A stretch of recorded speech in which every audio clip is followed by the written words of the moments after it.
always thought I was careful in the woods. I had been hiking for years since I was a teenager, and I never took dumb risks. I checked the weather, packed more food than I needed, carried extra water, a good knife, and a basic first aid kit. I never pushed myself past my limits, and I always stuck to the marked trails. That last part was important. People who wandered off trail were the ones who got lost, injured, or worse. I didn't want to be one of those people. But sometimes all it takes is one small mistake. This trip was supposed to be simple. Just 2 days alone in the mountains. A solo getaway to clear my head. I had picked a trail in a national forest. A 12-mile loop that climbed up through thick pine forest before opening up into alpine meadows, with a campsite near a lake at the highest point. The plan was to hike in, camp for a night, then take the loop back down the next morning. Nothing crazy. I set out early in the morning, my pack snug against my back, my boots solid on the dirt path. The first few miles were peaceful, the forest quiet except for the occasional rustle of squirrels in the underbrush. The air was cool, fresh with the scent of pine and damp earth. I fell into a rhythm, my boots crunching against the packed dirt, my breathing steady. It was around mile 5 when I saw the side trail. It wasn't on my map. It wasn't marked. Just a thin path, barely wide enough for a single person, breaking off from the main trail and winding into the trees. It looked well-trodden, too clear to be an animal trail, but not maintained like the official paths. I stopped, frowning at it. I should have kept walking. Instead, I pulled out my map, double-checking the area. Nothing. No official trails, no old logging roads. Just solid forest. But the trail was there, and it looked recent, like people had been using it. I hesitated. I wasn't the kind of person who went off-trail, but something about it bothered me. If it was an unofficial path, where did it go? A shortcut? A dead end? My curiosity got the better of me. I stepped off the main trail and onto the narrow path. The first thing I noticed was how quiet it was. The deeper I walked, the more the sounds of the forest seemed to disappear. No wind, no birds, just my footsteps. The path itself twisted through the trees, curving unnaturally, like it was made to disorient someone. I kept going, my stomach tightening for no good reason. 15 minutes passed, then 30. I should have turned around, but I didn't. That was my second mistake. The trail sloped downward, the trees growing closer together, the branches hanging low. Felt wrong. I couldn't explain it, but the further I went, the more uneasy I felt. The air smelled different, like damp rot. The dirt beneath my boots turned soft, almost muddy. My instincts screamed at me to go back, but I had that hiker's stubbornness. I had already come this far. Might as well see where it led. Then I found the cabin. It was old, too old. The wood was dark with age, the roof sagging, the door hanging open just a little. No signs of recent activity, no footprints, no tire tracks, no fire pit. It looked like it had been there for decades, maybe longer. Something was wrong with it. I could feel it. I don't know why I stepped closer. Maybe I wanted to see if anyone had been there recently. Maybe I wanted to prove to myself that I wasn't scared. The air felt thick, humid. I could hear my own breathing, too loud in my ears. The door creaked when I pushed it. Inside, it was worse. The first thing I saw was the chair. Just a single wooden chair, sitting in the center of the room. Nothing else, no furniture, no bed, no stove. Just that chair. And the walls. The walls had scratches on them. Hundreds of them. Deep, uneven gouges, like someone had raked their fingernails across the wood over and over. Some marks were old, faded with time. Others looked fresh. Something moved behind me. I spun around so fast I nearly tripped. But there was nothing there. Just the trees outside, swaying slightly. The light was dim, like the sun had suddenly dipped lower in the sky. I needed to leave. Now, I backed out of the cabin, my pulse hammering. I turned, ready to follow the path back to the main trail. But it wasn't there. The trail was gone. I spun in circles, searching for it. I had just walked in from that direction. There should have been a clear path. But all I saw were trees. Thick, dark trees, pressing closer than before. My breath came in quick, uneven gasps. I wasn't stupid. I knew panic would make things worse. I forced myself to breathe, to think. I had a compass. I had my map. I could get back to the main trail if I stayed calm. I turned west, the direction I had come from. I pushed through the trees, branches scraping against my arms, my legs. I walked for 10 minutes, then 20. Then I saw the cabin again. I stopped dead. My brain refused to understand what I was seeing. I had walked away from it. I had been going in a straight line. And yet there it was, the same sagging roof, the same open door, the same chair, sitting in the middle of the room. I turned and ran. I didn't care about the direction anymore. I just ran, crashing through the underbrush, my breath ragged. I tripped, hit the ground hard, scrambled up, kept going. Then suddenly the trees thinned. I stumbled onto solid ground. The real trail, the marked, official trail. I stood there, gasping, looking around. The sun was higher than before, the air cooler, normal, the way it should be. I didn't stop. I didn't look back. I hiked out of there, faster than I ever had in my life, barely stopping until I reached my car. I never found that trail again. I checked maps, asked other hikers. No one knew about it. No one had ever seen an old cabin in those woods. But I know what I saw, and I know that if I had stayed any longer, I wouldn't have made it back.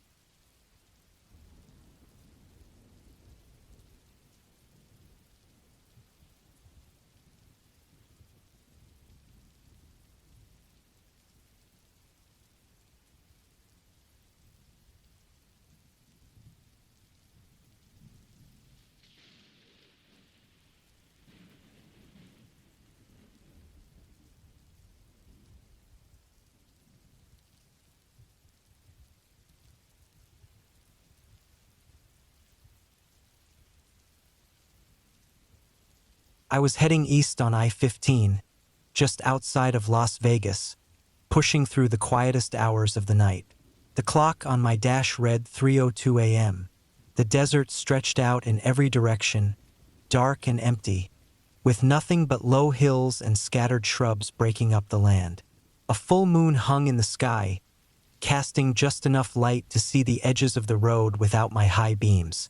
The radio had given up miles ago, only catching bits and pieces of static, so I was driving in silence, listening to the hum of my tires on the asphalt and the steady rumble of my engine.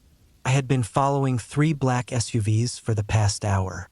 They weren't speeding or doing anything erratic, just cruising along at a steady pace, a few car lengths apart, like they were moving together.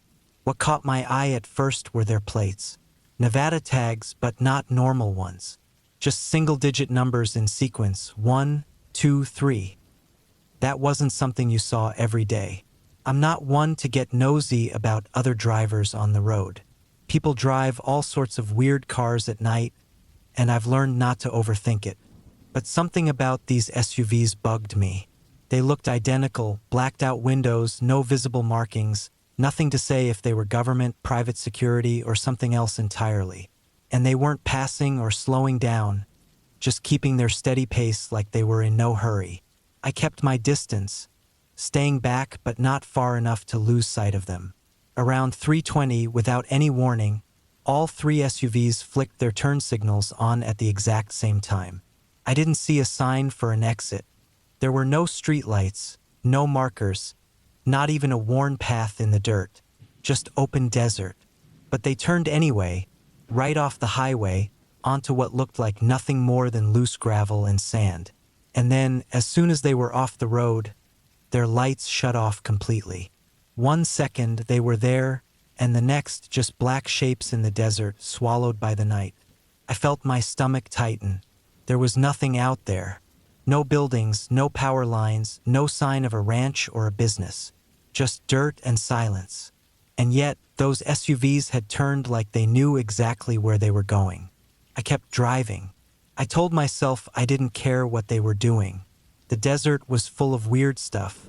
Military installations, private airstrips, even secretive rich guys who bought up land to do God knows what in the middle of nowhere.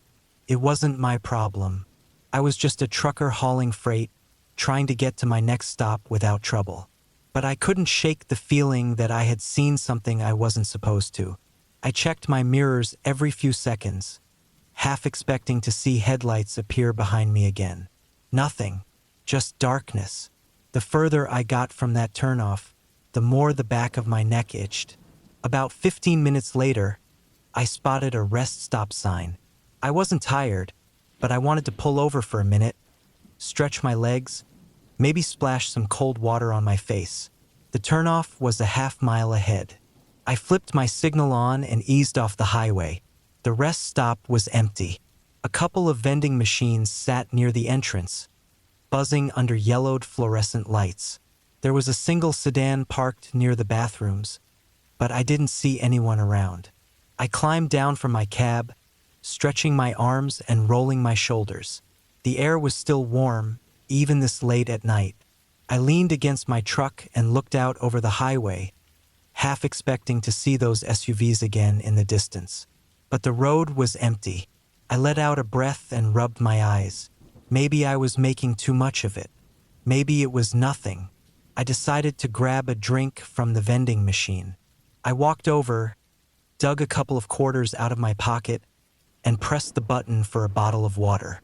The machine whirred, the bottle dropped, and I bent down to grab it. And that's when I noticed the footprints. They weren't mine. A few feet away, leading from the edge of the rest stop toward the vending machines, were fresh boot prints in the dust. The kind left by thick-soled military or tactical boots. I stood up slowly and looked around. The rest stop was dead silent. No wind. No rustling bushes. Nothing. The footprints were deep, like whoever made them had been walking with purpose.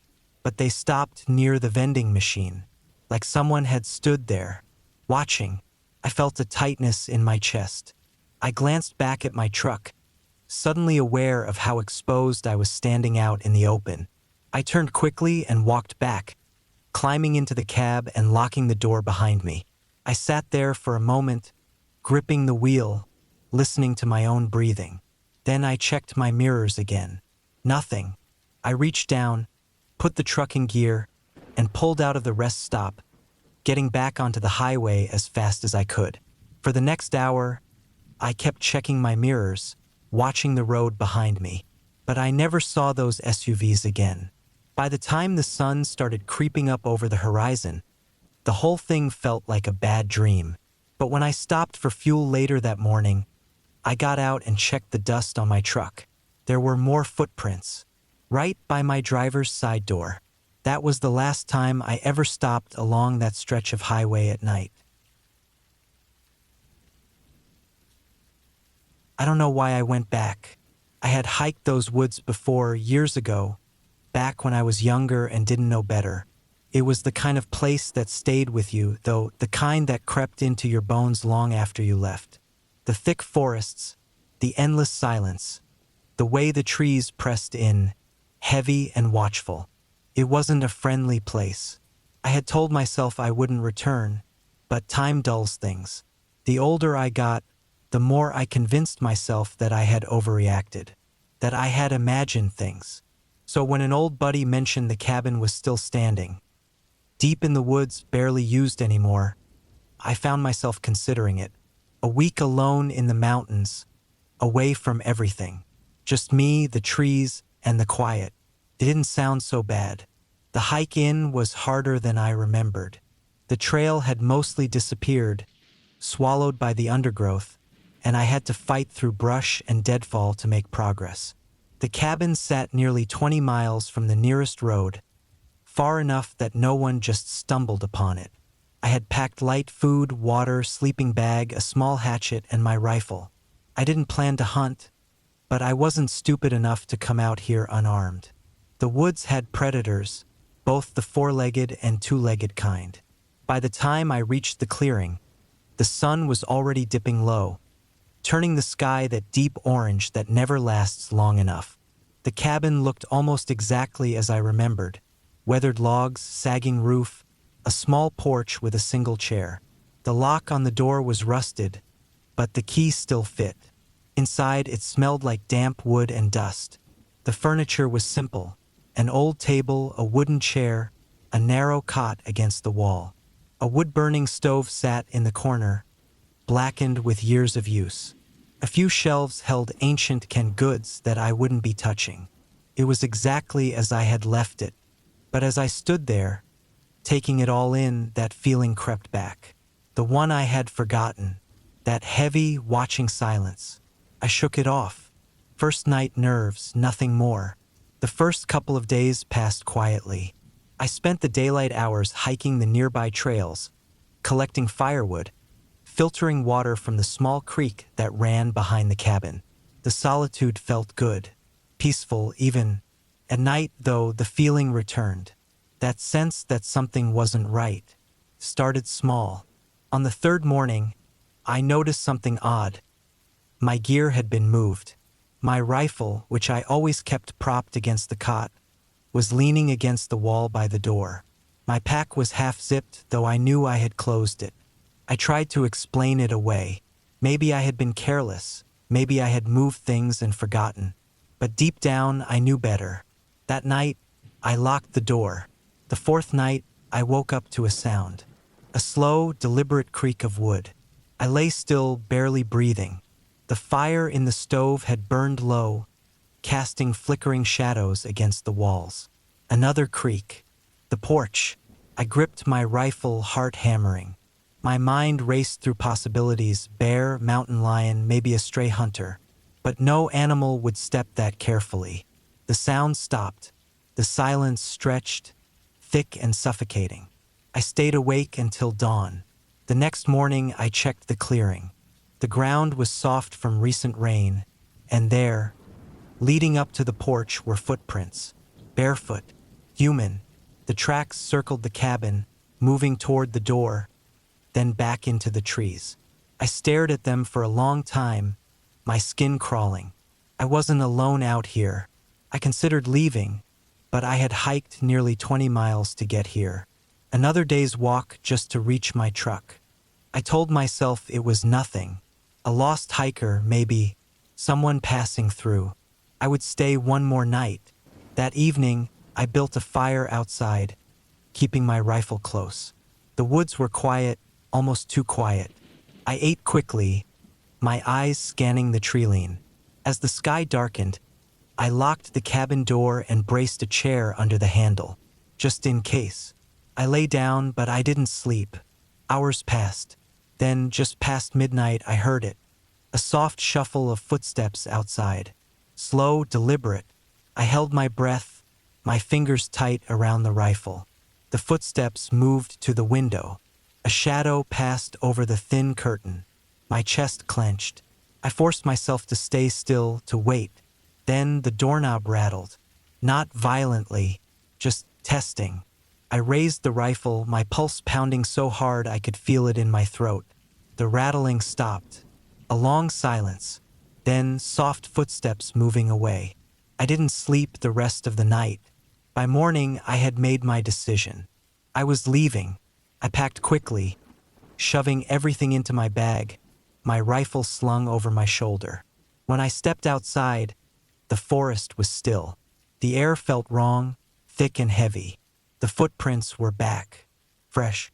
They led from the trees to the cabin. But this time, they didn't leave.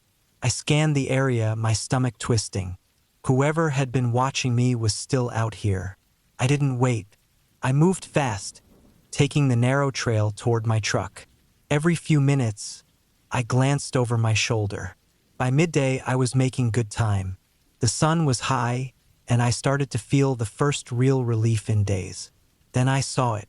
Ahead, just off the trail, something was hanging from a tree. A deer carcass, but not just hanging. It had been tied there, its legs bound with vines, its throat slit clean, and beneath it on the ground a single object. A boot, an old, rotting hiking boot. I turned and walked faster. The rest of the hike was a blur, pushing through the underbrush, barely stopping to rest. By the time I reached my truck, the sky was turning orange. I threw my pack in the back, climbed in, and locked the doors. But before I started the engine, I glanced in the rearview mirror and froze. A figure stood at the tree line, far enough to be blurry, but close enough that I knew it wasn't my imagination. Small, barefoot, watching. I didn't wait. I turned the key, slammed the truck into gear, and tore down the dirt road, not stopping, not looking back. I never told anyone what happened. I don't know who or what I saw in those woods. I just know that I won't be going back. I've hiked alone for years. I know the woods better than I know most people. I've never been afraid of them. Not at night, not in bad weather, not even in deep wilderness where you're days away from help. I trust my own skills. I know how to handle myself. That's why I didn't think twice about this trip. The plan was simple. A 3-day solo hike through an old, lesser-known trail deep in the mountains. It wasn't marked on most modern maps, just an old route I had read about in an old forum post. I liked hikes like that. The more remote, the better. I parked my truck at a small turnout where the dirt road ended, checked my gear, and set off just after sunrise.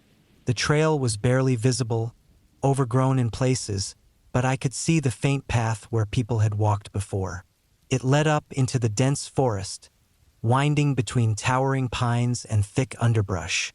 For the first few miles, everything was perfect. The air was cool, the ground soft underfoot. I moved fast, covering ground, getting deeper into the forest. The trees were so thick that the light barely touched the ground in places, but I didn't mind. I liked the feeling of being enclosed by nature, the silence wrapping around me like a blanket. By midday, I reached a small clearing where I stopped to eat. I sat on a fallen log, stretching out my legs, taking in the view. The trees parted just enough to give me a glimpse of the valley far below. I had no signal on my phone, but I had expected that. I took a few pictures anyway, just to mark the moment. I didn't notice anything strange at first, but looking back, I remember the moment the feeling started. A shift, a change in the air. It wasn't anything obvious, just a stillness, a sense that something had changed without me realizing it. The forest, which had been full of the usual sounds, birds, insects, the rustle of leaves, had gone completely silent. I told myself it was nothing. Still, I packed up quickly and kept moving. The trail got rougher as I climbed higher. The brush got thicker, the path narrower. At times, I had to push through overgrown branches, feeling them scrape against my arms. It was clear that not many people came this way anymore. I liked that, but then I saw something that made me stop. A boot print. It was old, the edges softened by wind and rain, but still clear in the dirt. Someone had walked this trail before me, maybe months ago, maybe longer. That wasn't strange. It was a trail after all. People hiked it. But 100 yards later, I saw another one. This one was fresher, much fresher. The dirt was still loose around the edges, maybe a day old, maybe less. And beside it, barely visible in the undergrowth, another print. Bare feet. I stared at it, my stomach tightening. It was probably nothing. Someone could have taken off their boots to wade through a stream. Maybe they were camping nearby. But still, I couldn't shake the feeling that something was off. I kept walking. The farther I went, the worse the feeling got. I couldn't explain it. Nothing had happened. I hadn't seen anything, hadn't heard anything. But I felt it in my chest, that tight, crawling feeling like I was being watched. By late afternoon, I found a good place to set up camp. A flat patch of ground near a small creek, surrounded by trees. It was a good spot, sheltered, quiet. I dropped my pack, stretched out my sore muscles, and got to work setting up my tent. As I unrolled my sleeping bag, I glanced back at the trail, and that's when I saw it. A figure, far up the path, just barely visible between the trees. I froze. The sun was low, casting long shadows, making it hard to see clearly. But there was something there. Person, standing still, too still. I didn't move. I didn't breathe. I just watched. And after a long moment, so long I started to wonder if my eyes were playing tricks on me, the figure moved.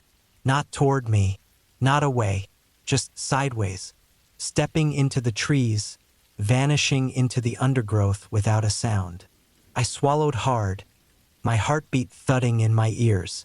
I told myself it was a hunter, someone else hiking the trail. But deep down, I knew that wasn't right. I finished setting up camp, trying to act normal, trying to shake the feeling. I built a small fire, cooked some food, forced myself to eat even though my stomach was tight. By the time night fell, I was exhausted. But I didn't get into my tent right away. I sat by the fire, staring into the darkness, listening. Nothing, not a single sound, just the crackle of the flames and the distant trickle of the creek. I didn't like it. Eventually, I forced myself to go to bed. I zipped myself into my sleeping bag, closed my eyes, and tried to ignore the feeling that something was wrong. Then a sound, soft, distant, but unmistakable. A snap, like a twig breaking underfoot. I held my breath. Then another, closer. Someone was walking, slow, careful, right outside my camp. I didn't move, didn't make a sound. I just listened. Then silence. Minutes passed, maybe longer. I waited, my muscles locked, every sense on high alert. But nothing else happened. Eventually, I must have drifted off, because the next thing I knew, it was morning. I sat up fast, heart pounding. The fire was out. The air was cold. My tent flap was still zipped. Everything looked normal. But then I saw them. Footprints. All around my campsite. Deep prints in the dirt. Some from boots. Some from bare feet. And all of them circling my tent. I stared at them for a long time, my brain refusing to process what I was seeing. Someone had been here, watching me, standing just outside my tent while I slept. I packed up as fast as I could. No food, no rest. Just shoved everything into my pack and started moving. I hiked faster than I ever had before. My legs ached. My lungs burned. But I didn't stop. I didn't look back. I don't know how far I had gone when I finally saw it. My truck, sitting there at the edge of the woods like a lifeline.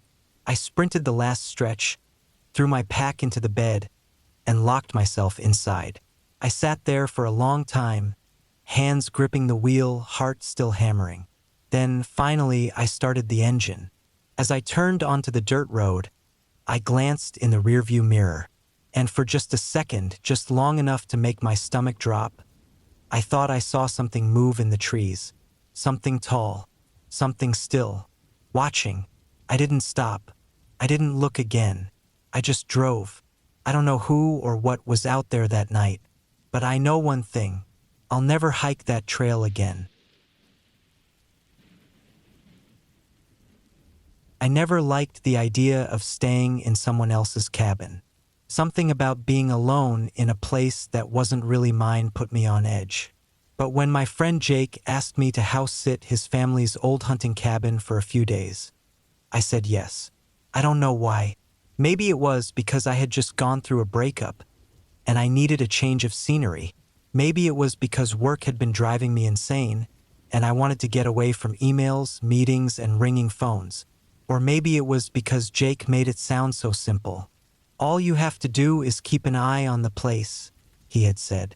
Just make sure no animals get inside. Chop some wood if you need to, and enjoy the peace and quiet. I should have known better. The first thing that made me uneasy was how far the cabin was from everything. I had been driving for almost 4 hours when the paved roads turned to gravel, then dirt. My GPS lost signal miles ago, and I was left following Jake's written directions. Turn left at the rusted gate. If you hit the creek, you've gone too far. I slowed the car, double-checking the path.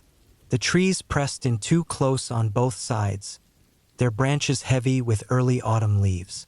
It was beautiful in a lonely kind of way. I finally spotted the rusted gate and turned onto the narrow road leading to the cabin. My tires crunched over fallen leaves as the road twisted and climbed through the trees. Then the cabin came into view. It was smaller than I expected, just a single-story wooden structure with a porch that sagged slightly on one side. There was a stone chimney, a small stack of firewood, and an old metal lantern hanging beside the door. It was isolated. Too isolated. I parked the car and killed the engine. Silence. Not just quiet silence. No distant hum of traffic. No birds. No wind. Just the heavy stillness of the trees. I grabbed my bag and headed up the porch steps. The key was exactly where Jake said it would be, under a loose board. The lock was stiff, but after a few tries, it turned, and the door creaked open. The air inside was stale, like no one had been there in a while. The cabin was one large room with a small kitchenette, a table, and a single bed pushed up against the far wall. There was a fireplace, a pile of wood stacked neatly beside it, and a single window that looked out into the trees. I dropped my bag and checked my phone. No service. That's when the unease started to creep in. I told myself it was just because I wasn't used to being this isolated. That's all.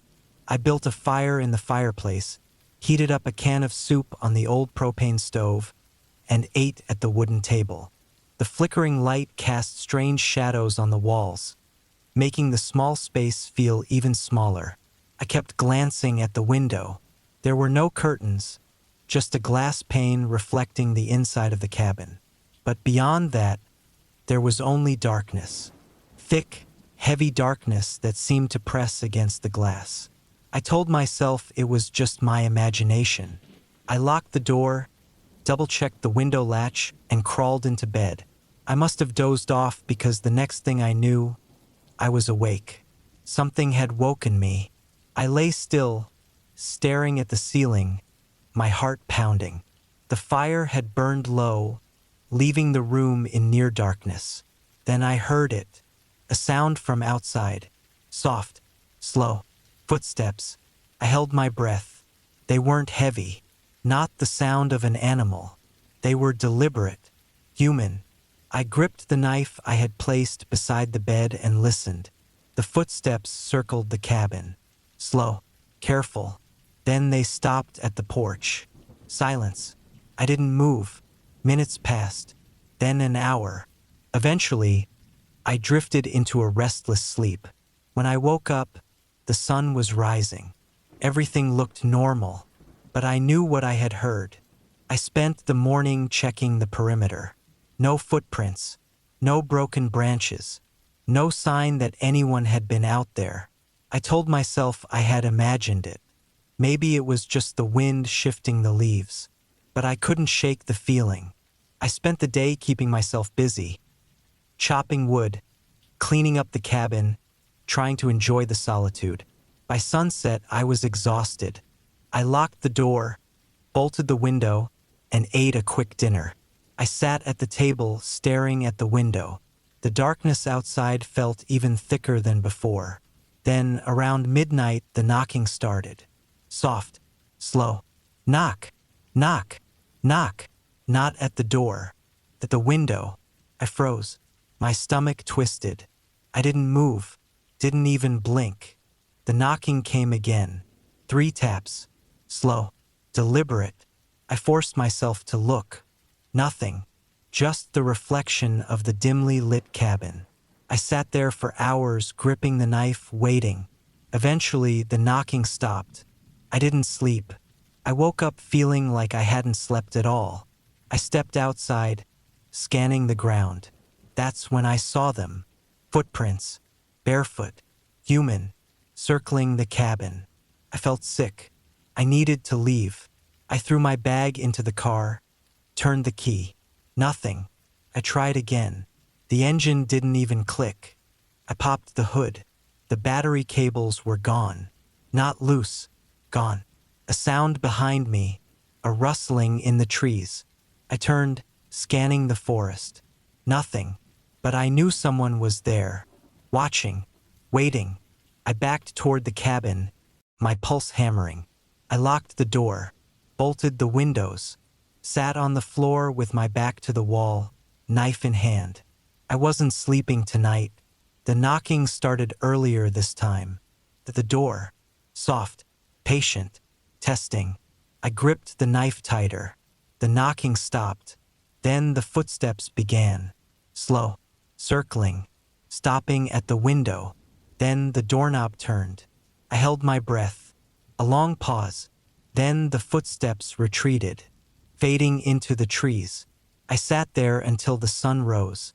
First light, I ran. Didn't pack. Didn't look back. Just ran. I found the main road. A truck slowed when it saw me. The driver, a middle-aged man with a lined face, studied me. "You're not the first," he said. I didn't ask what he meant. I didn't want to know. I never went back. But sometimes, when I'm alone at night, when everything is too quiet, I swear I still hear knocking. I moved into the house at the beginning of fall. It was a quiet neighborhood, full of older homes, the kind where every driveway had a different model of sedan parked in it, and the lawns were neatly trimmed but not perfectly maintained. The house itself was a simple single-story with an attached garage and a small backyard enclosed by a wooden fence. It wasn't anything special, but it was mine, and that was enough. I had found it through a private landlord who seemed eager to rent it out. He wasn't pushy, just quick. The lease was ready the day after I toured it, and when I moved in, I noticed a few things that made me wonder if the previous tenant had left in a hurry. Scuff marks near the front door like something heavy had been dragged. A single plate left in the kitchen cabinet. A few stray nails in the garage wall where something had been hung. Nothing alarming, just little things. The first few weeks were uneventful. The house creaked at night, but that was normal for older homes. The floorboards would pop as they settled. The pipes would click when the water ran, and the wind sometimes made the fence rattle. I kept myself busy with work and unpacking, making the space my own. Then I started noticing small things out of place. It started with my keys. I had a small dish on the counter near the front door where I always put them when I came home.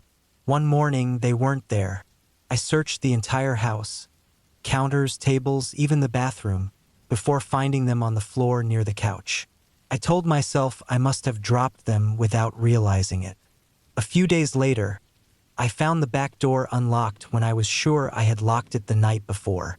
It wasn't wide open, just slightly unlatched. I tested the lock, made sure it worked, then brushed it off as a mistake. Then there was the attic hatch. I hadn't thought about it at all when I moved in. It was just a small panel in the ceiling of the hallway, one of those pull-down types with a ladder inside.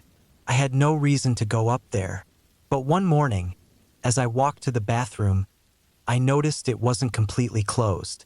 It wasn't hanging open, just shifted slightly so that one corner didn't sit flush with the ceiling anymore. I stared at it for a while, trying to remember if it had always been like that. I grabbed a step stool, reached up, and pushed it shut.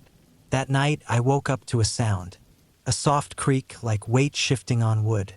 I lay in bed, listening, my breath shallow. Could have been the house settling, or the wind, or something else. I waited, staring at the dark ceiling. Nothing. In the morning, the attic hatch was open again. I called the landlord. I didn't want to sound paranoid, so I just said I had noticed it wasn't shutting properly and asked if there was anything I should check. He told me not to worry about it, that it was probably just old hinges or insulation pushing against it. I didn't believe him. That night, I locked my bedroom door. Sometime around 3 a.m., I woke up to another sound. A slow, deliberate creak. It came from the hallway. I held my breath, listening. The sound didn't come again, but I could feel something was different. The air felt heavier, like someone was standing just outside my door. I stayed awake until morning.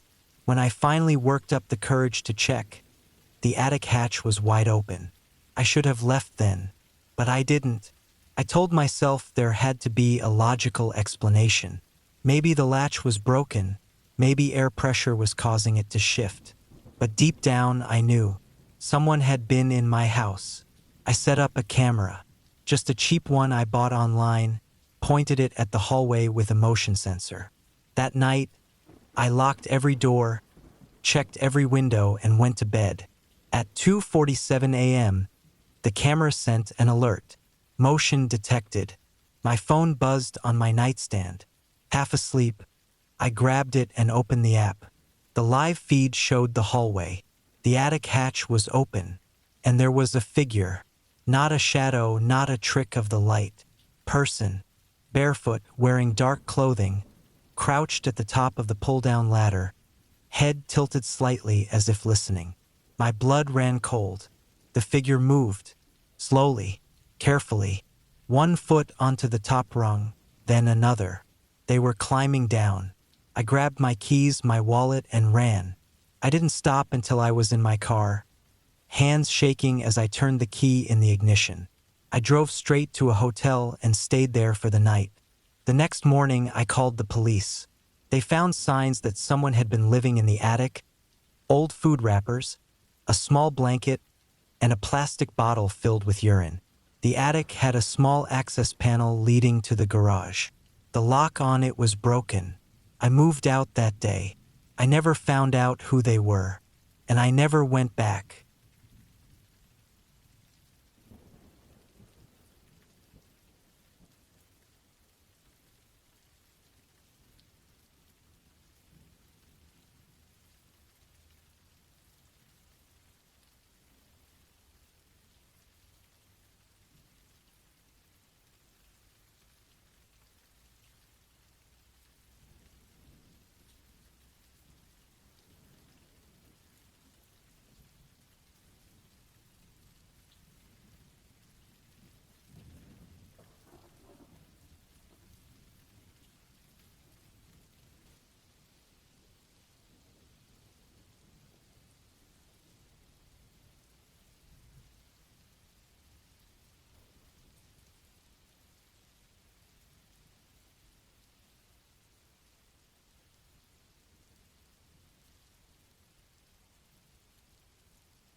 I don't know why I agreed to it. Maybe I wanted to prove something to myself. Maybe I was just tired of the noise of everyday life. Or maybe I was just being stupid. Either way, when my friend Matt told me about his uncle's cabin and how he needed someone to watch over it for a week, I said yes. The idea of being alone in the woods didn't scare me at first. I'd gone camping before, spent nights outdoors, and I figured a week away from work and distractions would be good for me. No emails, no meetings, no people. Just me, a few books, and the sound of nature. But the moment I turned onto that dirt road leading to the cabin, something felt off. The trees pressed in too close. The road was barely wide enough for my car. The sun was starting to set, and the light filtering through the trees cast long shadows that made everything look stretched and distorted. I told myself it was just the unfamiliarity of the place getting to me. I kept driving. After a few more miles, the cabin came into view. It was smaller than I expected, just a simple wooden structure with a sagging porch and a single window on the front. There was no other house for miles. No cell service either. My bars had disappeared almost an hour ago. I parked, got out and stretched. The air was cool, thick with the smell of damp earth and pine. The silence was absolute. No distant hum of traffic, no voices, no planes overhead, just trees. I grabbed my bag and headed up to the porch. The key was right where Matt said it would be, under a loose board near the door. The lock was stiff, the door heavier than it looked, but it creaked open after a few tries. Inside, the air was stale, like no one had been there in a while. The cabin was one large room, bed in the corner, small kitchenette, a wooden table with 2 chairs. There was a fireplace, a few oil lamps on the shelves, and a single door leading to what I assumed was the bathroom. It wasn't cozy, but it was enough. I set my bag down, checked the supplies Matt had left: canned food, bottled water, a flashlight with extra batteries. There was no electricity, just an old propane stove for cooking and a pile of firewood stacked against the wall. I lit a fire, made some soup, and ate in silence. Outside, the trees swayed slightly in the wind. I tried to let the quiet relax me, but it didn't. Felt wrong, like the forest was watching. I woke up to a sound. At first, I wasn't sure what it was. I lay still, listening.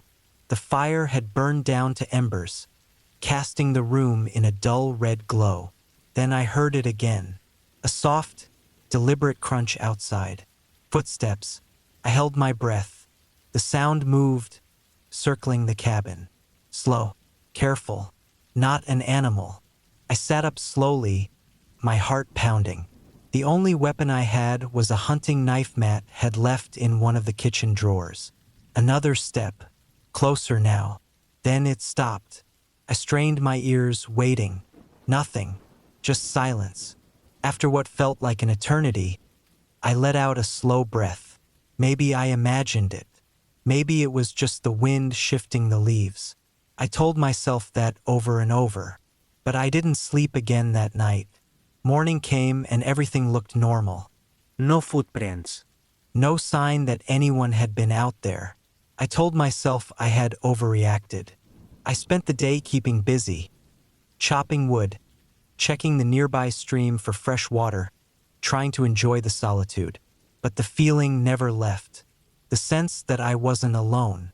That night, I locked the door, bolted the windows, kept the knife within reach. It didn't help. The knocking started just past midnight. Soft, slow. Knock, knock, knock. Not at the door, at the window. I froze, my breath stuck in my throat. The window had no curtains, no way to block out whatever was outside. I didn't move. The knocking came again. I forced myself to look. Nothing, just the darkness pressing against the glass. I sat in bed, gripping the knife, waiting. The knocking never came again, but I didn't sleep. I woke up exhausted, every muscle tense. I stepped outside, scanning the ground, and then I saw them. Footprints. Bore. Human, circling the cabin. My stomach dropped. I wasn't imagining things. Someone had been out there, watching me, I packed my things in under 10 minutes. I grabbed my keys, threw open the car door. The engine wouldn't start. I tried again. Nothing. I popped the hood. The battery cables were gone. Not loose. Gone. A sound behind me. A soft rustling in the trees. I turned, scanning the forest. Nothing. But I knew someone was there. Watching. Waiting. I grabbed the knife and backed toward the cabin. If I couldn't leave, I needed to survive the night. I barricaded the door, stacked furniture against it, kept the knife in my hand. The knocking started at midnight. Not just at the window this time. The walls. The door. Soft, deliberate taps. Like they were playing with me. I didn't move. Didn't breathe. Then the doorknob turned. Slow. Testing. I gripped the knife so hard my knuckles turned white. The sound stopped. Silence. Then footsteps. Leaving. Circling. Fading into the woods. I didn't sleep. Didn't move. Just waited for morning. First light I ran. I didn't pack. Didn't look back. Just sprinted down the dirt road, heart hammering. I ran for almost an hour before I saw another car. An older man driving a pickup. He slowed when he saw me, eyes wide. I must have looked insane. He drove me to the nearest town. I called Matt. Told him everything. He didn't sound surprised. Yeah, he said after a long pause. My uncle stopped going up there, too. I never asked why. I didn't want to know. I never went back. But sometimes, when I'm alone at night, when everything is too quiet, I swear I still hear knocking. I was alone in the woods, far from any road or town, deep in the thick of a national forest where the trees stood like ancient walls, their trunks rough and weathered. The only sounds were the occasional rustling of the underbrush, the chirping of unseen birds, and the quiet whistle of wind slipping through the canopy. I had planned this trip for weeks. 3 days alone, just me and the wilderness. I wanted to get away from everything. The noise of the city, the stress of work, the endless notifications on my phone. I didn't bring it with me. No GPS, no Messages, no Distractions. Just a paper map, a compass, and a tent strapped to my back. The first day was peaceful. I hiked through miles of forest, following a winding trail that twisted through valleys and over ridges. The trees here were tall and packed tight, their branches so thick that the sunlight barely reached the forest floor in some places. When I stopped for a break, I could hear nothing but the wind and the occasional distant snap of a branch. I set up camp in a clearing beside a slow-moving creek. The water was clear and cold, running over smooth stones, making a soft, trickling sound. It was the perfect spot, flat ground, a good view of the surrounding woods, and easy access to fresh water. I pitched my tent, gathered wood for a fire, and settled in for the night. As the sun dipped below the treetops, I sat by the fire, eating a simple meal from my pack. The flames crackled softly, casting flickering shadows across the trees. The darkness in the woods beyond my little campsite was absolute. Without the fire, it would have been like staring into a void. I should have slept well that night, but I didn't. I woke up more than once to silence so deep it made my skin crawl.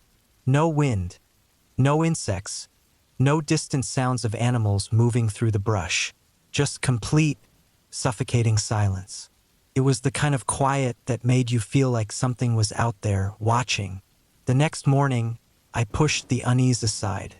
It was just my mind playing tricks on me, I told myself. I packed up my things and continued hiking deeper into the woods, away from the more traveled paths. I wanted to be completely alone out here. By midday, I reached a steep ridge that overlooked a dense valley. I climbed down carefully, my boots slipping slightly on the loose dirt. The air down here felt different, thicker, almost heavy. The trees grew taller, their branches twisted, their trunks covered in deep grooves. The undergrowth was dense, filled with ferns and tangled roots. As I moved through the valley, I saw something that made me stop. A tree with long, deep claw marks running down its bark. The cuts were fresh, the exposed wood still pale and raw. Some kind of animal, I figured. A bear, maybe. I moved on, keeping my eyes open for any sign of large predators. I had bear spray in my pack, but I knew that wouldn't help much if I startled something big. An hour later, I stumbled upon something stranger. A small pile of bones at the base of a tree. They were clean, white, picked dry. Too small for a deer. Maybe a rabbit, but there were a lot of them. Scattered, as if something had been feeding here. I kept moving. The day passed slowly. The deeper I went, the more I noticed little things that felt off. Trees with deep gouges in the bark. Patches of ground that looked like they had been dug up. Twisted branches that seemed to have been broken recently. By late afternoon, I decided to set up camp before it got dark. I found a small clearing, pitched my tent, and built a fire. As I was gathering wood, I noticed something in the dirt nearby. A footprint. It was large, bigger than my own boot print. But what unsettled me wasn't the size. It was the shape. The front half looked normal, but the back half dragged, as if whatever made it had been limping or dragging one leg. The fire felt like a weak barrier against the vast darkness beyond its reach. As I sat beside it, I kept my ears open, listening for anything unusual. The sounds of the forest had returned, chirping insects, the occasional rustle of leaves. But every so often, I thought I heard something else. A soft shuffling, just beyond the light of the fire. I barely slept that night. The next morning, I felt exhausted, but I forced myself to pack up and keep moving. I wasn't ready to turn back yet, but something in my gut told me I needed to be more careful. I moved faster that day, hiking hard, trying to push past the feeling that I was being followed. The deeper I went, the worse it got. More clawed trees, more scattered bones. More footprints, always with that dragging gait. By the time the sun began to dip, I knew I had made a mistake going this far. I should have turned back earlier.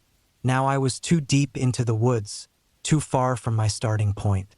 I set up camp in a small clearing, not bothering with a fire. I didn't want to draw attention. That night I barely moved. I lay in my tent, listening. Every sound made my heart race. At some point, I heard it again, that dragging step moving through the brush. It was slow, deliberate, closer than before. I stayed still, holding my breath. The footsteps stopped just outside my tent. For what felt like hours, there was nothing.